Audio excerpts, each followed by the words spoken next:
Olá, tudo bem? Aqui quem está falando é Renar Pacheco. Eu sou farmacêutico bioquímico, microcelmetista irídeo, mestre em ciências ambientais e um dos idealizadores do método de controle de qualidade de florais utilizado hoje em dia pela vigilância sanitária. Eu estou me apresentando para que você conheça as minhas credenciais antes de trazer uma das palestras mais pedidas dos últimos tempos. Então vamos lá? Bom, o tema dessa palestra é Depressão, você vai tratar alguém. E eu trago esse tema, eu trago esse título, porque em poucos minutos eu vou mostrar através de números, através de estatísticas, que você, querendo ou não, sendo um profissional da área da saúde, irá sim atender alguém, irá sim atender um paciente que apresente e que traga os sintomas da depressão. E quanto mais cedo, quanto mais rápido você se preparar, você se gabaritar para lidar com esse tipo de interagente, maior sucesso você vai obter. Bom, pessoal, então falando especificamente sobre as estatísticas de depressão. Segundo a Organização Mundial da Saúde, hoje 322 milhões de pessoas em todo o mundo sofrem de depressão. A depressão ela é estimada como a terceira causa específica, nos anos 2000, de incapacitação através de uma escala global. E a previsão para o ano de 2020 é que a depressão será a segunda causa em países desenvolvidos e a primeira causa em países em desenvolvimento a afetar essa população. O Brasil lidera o ranking entre os países em desenvolvimento de prevalência em depressão. E atualmente, 18% da população brasileira esteve ou está com depressão somente nos últimos 12 meses, ou seja, no último ano. E essas informações são do Instituto de Psiquiatria da Universidade de São Paulo. E 37,8% de todas as licenças médicas apresentadas que deram direito a recebimento de auxílio-doença são relacionadas à depressão. E essa é uma estimativa, esse é um dado lá do ano de 2016, ou seja, ainda é bem recente, né? Então, por que a depressão atinge tantas pessoas? Por que ela é uma das patologias que mais cresce no mundo? Bom, em primeiro lugar, é importante entender que a depressão não tem preconceito, tá? Ela não distingue o ser humano de raça clara, de raça escura, ele não distingue condição social, não distingue localidade através da geografia, ou seja, é uma doença que está em todos os lugares. E aqui eu trouxe um exemplo de imagem, onde nós podemos observar que de um lado nós temos uma grande capital e do outro nós temos uma praça calma em um dia de sol, ou seja, um ambiente bem tranquilo. Por que eu mostro isso para vocês? Quando eu vi a estatística realizada pela USP de que 18% da população brasileira esteve ou está passando por uma situação de depressão somente nos últimos 12 meses, eu fiquei curioso e pensei comigo mesmo: bom, essas informações devem ser retiradas de grandes capitais, onde o trânsito é intenso, onde a incidência de violência é muito alto, onde o nível de educação é baixo. Pensei, bom, deve ser referente aí ao Rio de Janeiro, a São Paulo, a Belo Horizonte, Porto Alegre, cidades de grandes portes. Mas, quando eu fui fazer um estudo na minha cidade, e vejam bem que eu moro em Criciúma, uma cidade que comporta aí, que tem 250 mil habitantes, fui fazer uma pesquisa nessa cidade para avaliar a incidência do grau de depressão nessa região, e eu fiquei muito surpreso com os resultados que eu estarei compartilhando com vocês daqui a pouco. Então essa imagem da praça com pouco movimento é justamente da cidade onde eu moro, para vocês conseguirem visualizar o quadro e a diferença de movimentos e o que difere uma grande metrópole de uma cidade mais interiorana. E vocês vão verificar que a depressão, sim, está tanto presente em uma grande capital quanto presente em uma cidade de polo menor.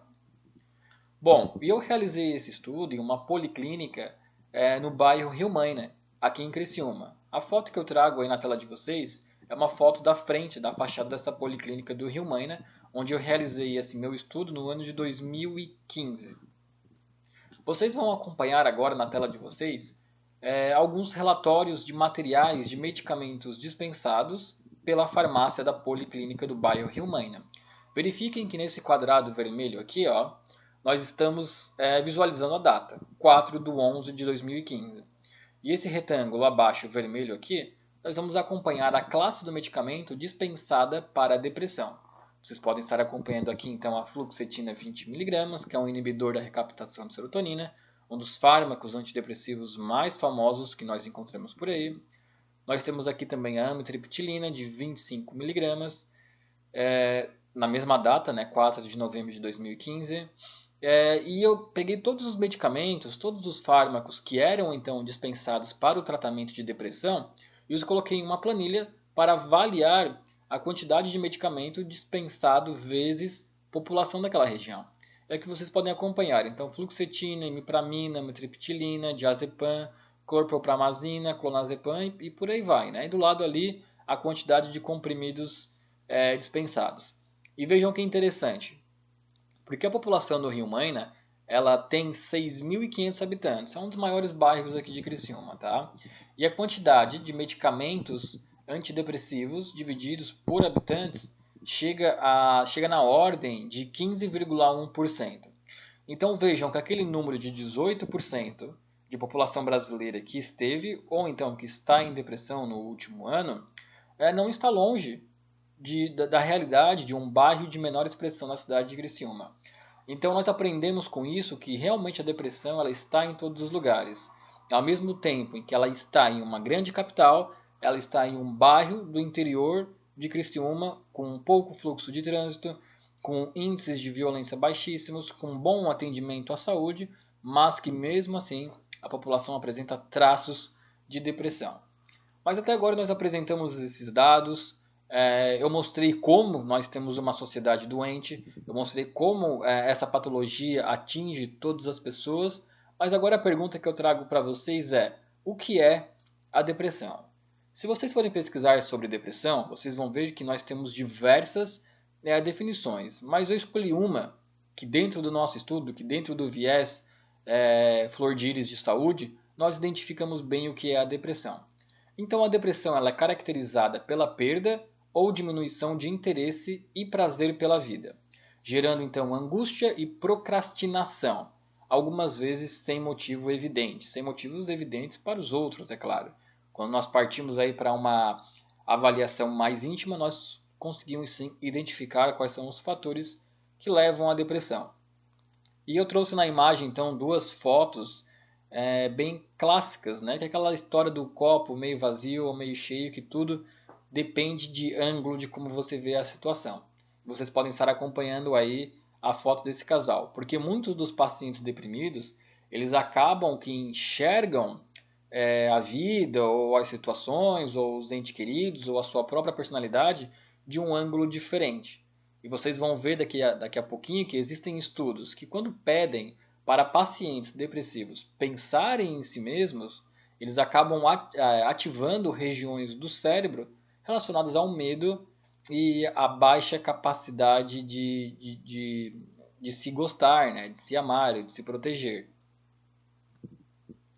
E quais seriam então esses sintomas depressivos da depressão? Né? Eu trouxe aqui uma linha, trouxe aqui um quadro de sintomas dentro do CID-10, onde nós vamos encontrar os sintomas fundamentais e também os sintomas acessórios. Ou seja, os sintomas fundamentais acabam que os pacientes deprimidos eles os apresentam obrigatoriamente, enquanto os sintomas acessórios vão ser vistos em alguns e não em outros, em alguns mais sintomas e em outros menos sintomas. Então vamos lá. Dentre os sintomas fundamentais, os mais percebidos e os mais vistos são: primeiro, humor deprimido, né? A pessoa o tempo todo triste, para baixo, reclamando da vida. Perda de interesse, que é aquela pessoa que não se motiva muito a sair de casa, não se motiva a descobrir coisas novas. Nós também temos os sintomas de fatigabilidade, que é aquele cansaço excessivo no corpo. E nós também temos os sintomas de dores no corpo, né? Dores miálgicas, que migram pelo corpo. E a princípio, quando se realizam exames bioquímicos, não se identifica a causa dessas dores, mas o paciente fala: doutor, terapeuta, eu sinto dor na cabeça, no coração, na barriga, mas não tem uma causa aparente. Já os sintomas acessórios, quais seriam então? Nós podemos observar alguns sintomas, como por exemplo, concentração e atenção reduzida, que é aquela pessoa com dificuldade de se manter ligada, se manter concentrada em atividades até mesmo simples, como uma conversa entre amigos ou algumas coisas mais complexas, como a leitura de um livro. Elas também podem possuir autoestima e autoconfiança reduzidas. Normalmente são pessoas que não se sentem à vontade para realizarem tarefas. Eles também possuem ideias de culpa e inutilidade, ou seja, não sentem que possam possuir qualidades para seja qual for a ação que ele deva estar realizando. Eles possuem uma visão extremamente pessimista do futuro, acreditam que não vão sair dessa situação. Eles também têm ideias e atos autolesivos, né? Ou seja, eles podem chegar aí de repente até a última instância de uma doença emocional, que seria o suicídio, né? Então são lesões autolesivas, né? Autolesivas, desculpa. Eles também podem possuir aí o sono perturbado, que é a dificuldade de manter ou de estar dentro de um sono de qualidade, e também é muito comum apresentar o apetite reduzido. É verdade que alguns casos podem ir para o outro extremo, né? A pessoa pode engordar por sentir um apetite muito alto, mas na maioria dos casos nós temos aí um apetite reduzido. E dentro desses sintomas do CID-10, é importante entender que quando eu apresento essas palestras, né, em público, assim, eu vejo a reação das pessoas, todo mundo vai cobrindo a boca com a mão, pensando assim, putz, eu me encaixo em diversos desses sintomas, será então que eu sou deprimido? Bom, a verdade é que sim, todos nós, eu, você que está me assistindo e outras pessoas que você conhece, muitos se enquadram dentro desses sintomas que eu relatei, que eu falei até o momento. Tá? Mas isso não quer dizer que você é deprimido ou que você está deprimido. Porque é importante entender que os sintomas da depressão são monotonicamente os mesmos, mas a personalidade é única. Ou seja, todo mundo sente esses sintomas em algum momento da sua vida, mas a forma com que você reage a eles é o que vai definir então se você vai entrar em um quadro depressivo ou não. Então quer dizer que os sentimentos, né, que a percepção dos sentimentos são exclusivos, são individuais de cada um e que também cada ser humano é único e vai enxergar esses sintomas de uma forma bem exclusiva. Isso tudo que eu falei é dentro de um viés holístico de saúde, né, que é a percepção do ser humano sobre esses sintomas, que é algo que nós não conseguimos avaliar através de processos bioquímicos ou fisiopatológicos, né? Você vai lá e faz um exame de padrão em alguém deprimido e ela não vai ter nenhum tipo de proteína, nenhum tipo de enzima, nenhum tipo de linhagem de células alteradas. Mas ela continua falando, doutor, eu estou mal, eu estou doente, e nós não conseguimos perceber esses sintomas.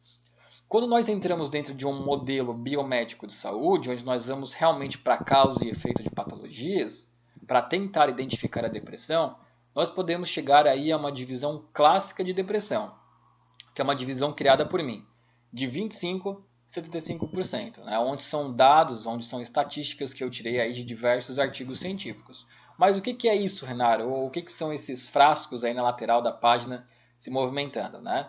Bom, a depressão ela é uma doença intimamente relacionada com neurotransmissores.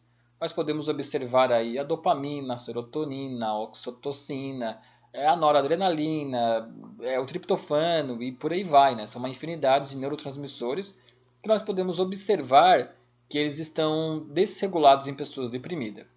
Bom, o fato é que 25% do total de pessoas deprimidas, que estão deprimidos ou então que irão desenvolver depressão ao longo da vida, essas pessoas o farão por conta de uma falha bioquímica no seu organismo. Ou eles terão um problema na produção desses neurotransmissores, ou terão um problema nos receptores desses neurotransmissores, ou terão um problema em algum cofator desses neurotransmissores, enfim. Seja qual for a causa que vai levá-lo à depressão, será uma causa bioquímica, onde infelizmente, né, ou felizmente, e graças a Deus que existem tratamentos para essas causas, onde essas pessoas precisarão sim de uma forma alopática de tratamento, precisarão sim estar fazendo a reposição de um desses neurotransmissores. Porém, e vejam só que como isso é bom, 75% da população que tem depressão, que teve ou que terá, o terão a partir de um evento na sua vida.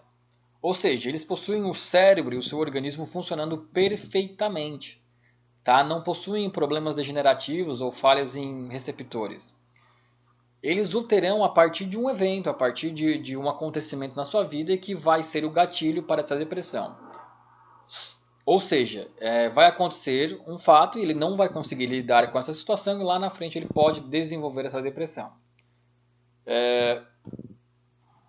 Então, falando um pouquinho mais desses 75% da população que vai desenvolver depressão a partir de um evento, nós podemos chegar à conclusão que o estado depressivo dessas pessoas vai promover uma alteração na região do hipocampo do cérebro.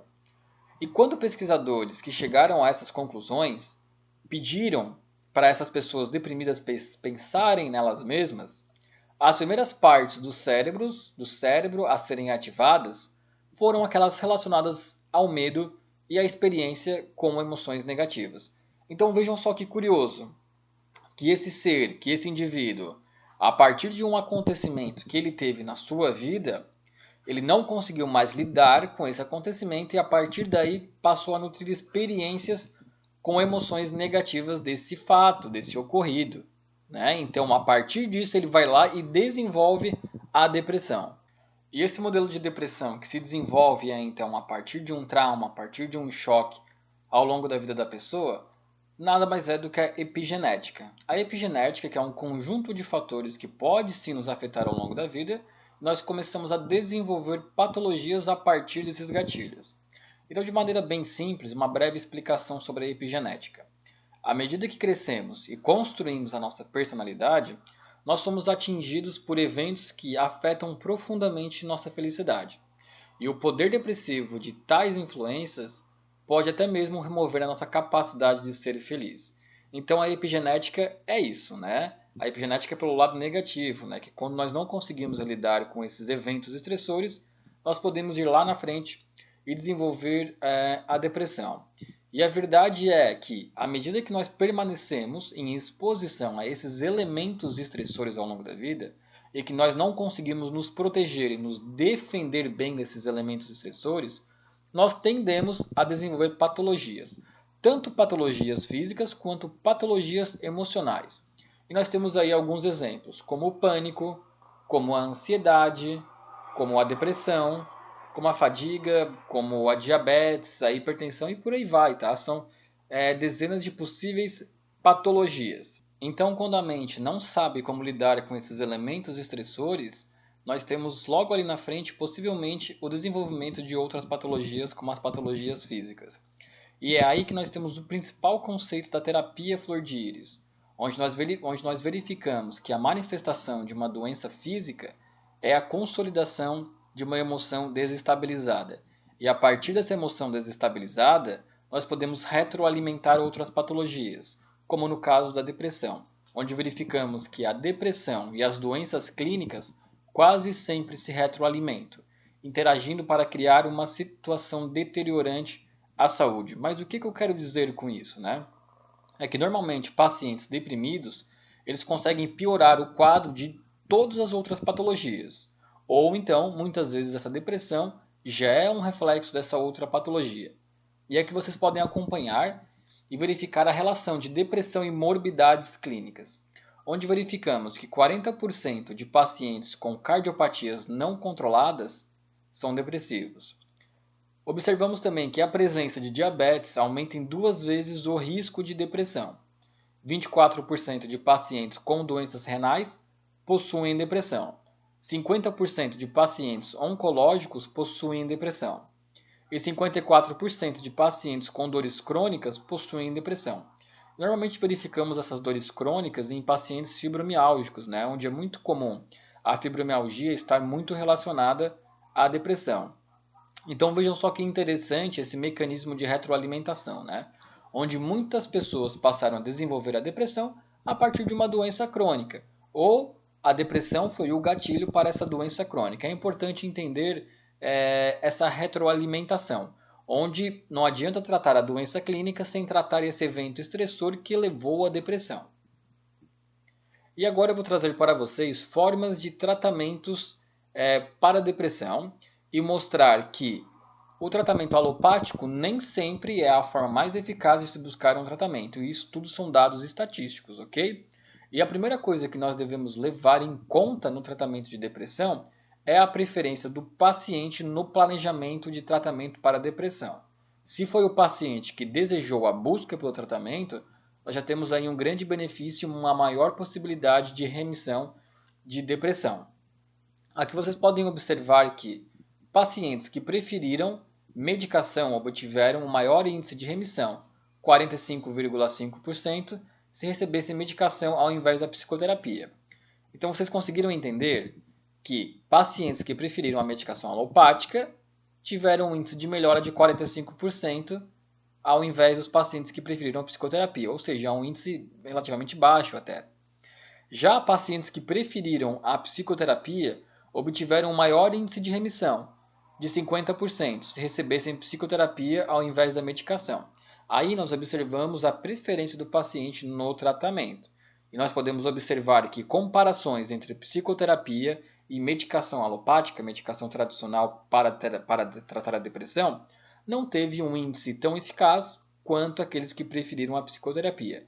Então nós desbancamos aquela falsa teoria de que medicação alopática faz milagre e colocamos na nossa mente um novo pensamento de que sim, psicoterapia pode ser tão eficiente quanto, ou às vezes, até mais.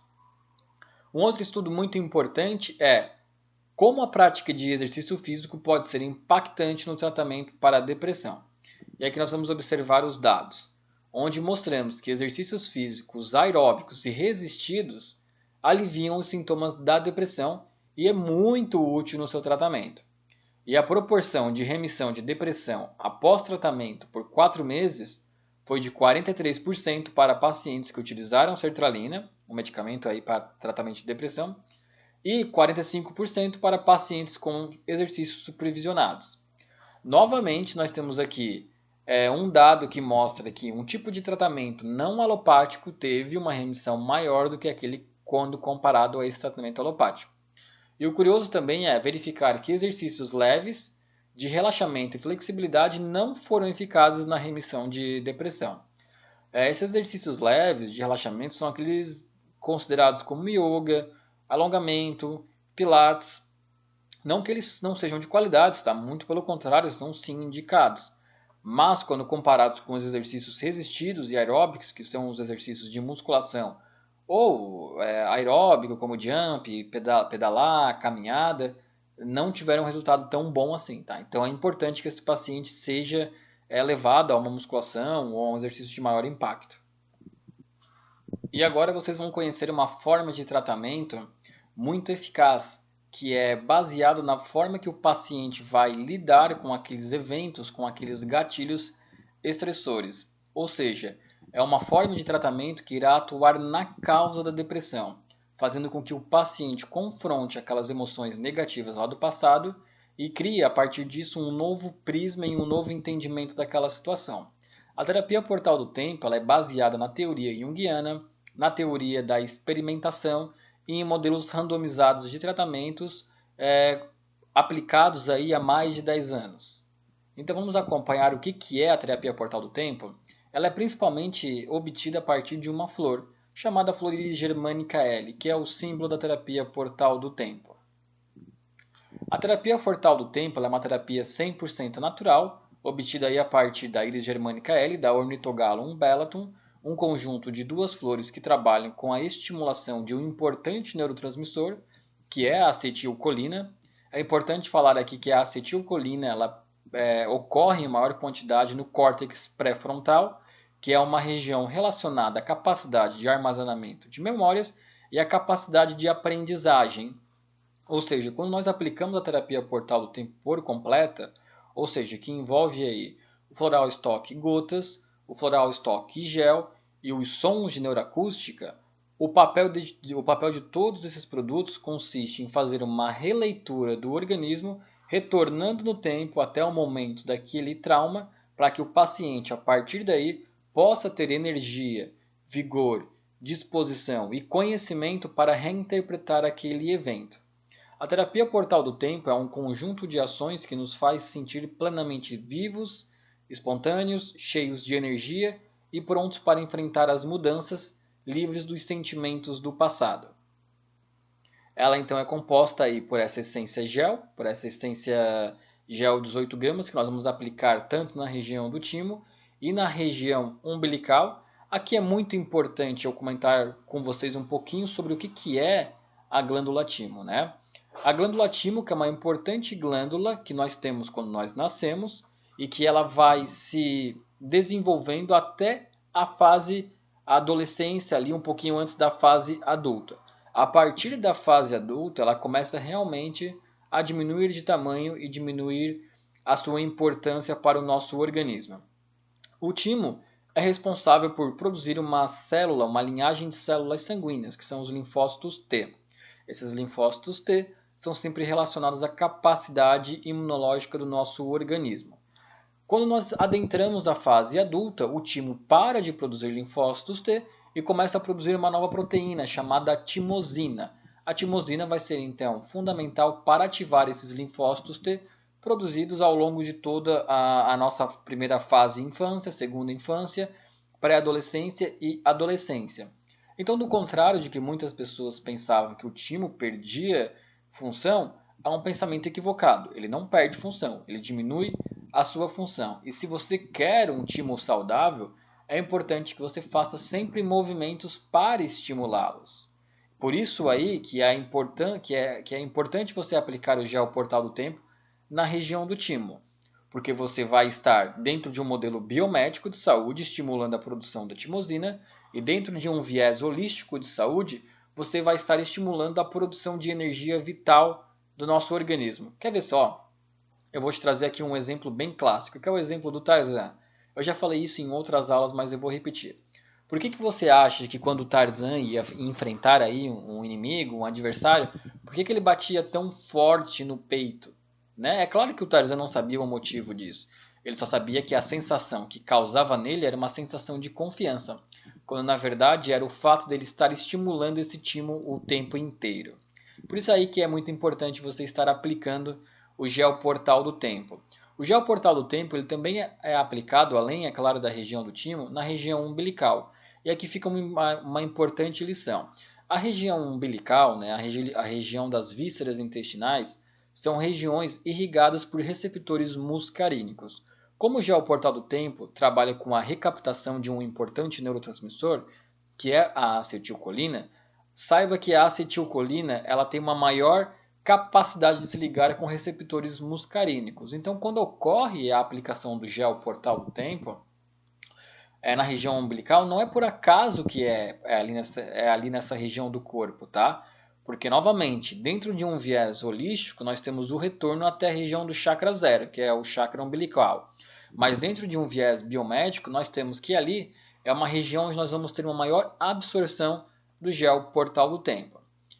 Nós também temos ali então o extrato gotas do Portal do Tempo, né, que é o que mantém a maior concentração de Iris germanica L e Ornithogalum bellaton, que vai promover aí a recaptação de acetilcolina na região do córtex pré-frontal, fazendo com que ocorra esse rastreamento de informações no corpo, para que nós tenhamos aí uma nova interpretação.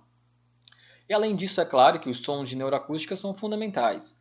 Lembrando que hoje a Flor de Iris disponibiliza essas músicas dentro de um app, que se você tiver a Apple Store ou a Google Play, basta digitar lá no campo de busca Flor de Iris, você já vai ter baixado no seu celular de forma gratuita o app Flor de Iris, onde vai ter as músicas de neuroacústica que vão acompanhar o tratamento.